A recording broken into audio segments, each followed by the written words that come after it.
Buenas tardes. Hoy vamos a hacer dos pinchos. Un pincho salado y un pincho de fruta.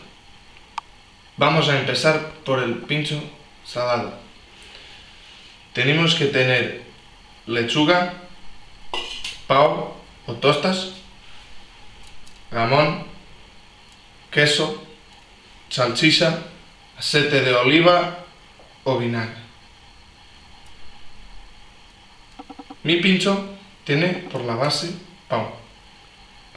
Después ponemos un poquito de lechuga y por encima una salchicha. Cortamos la salchicha para poder poner y la ponemos con queso y jamón en el medio,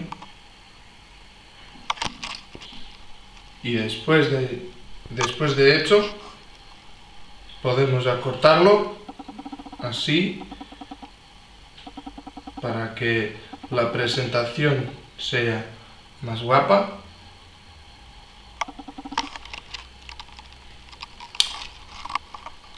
Y enseguida terminamos la pincho. Y así se hace un vistazo con algo muy simple que solo termina con el vinagre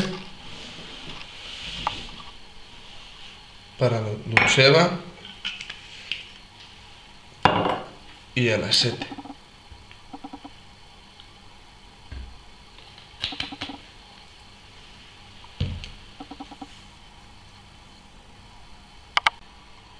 Ahora voy a hacer el pincho de fruta.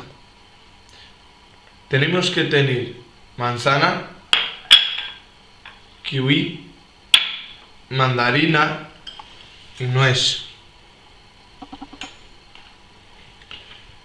En primer lugar se pone la manzana. Después el kiwi.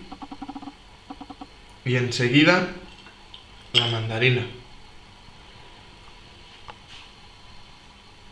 Por el final ponemos un poquito de nuez y está terminado nuestro pincho. Y así se hace otra vez un vistazo con nuestros amigos.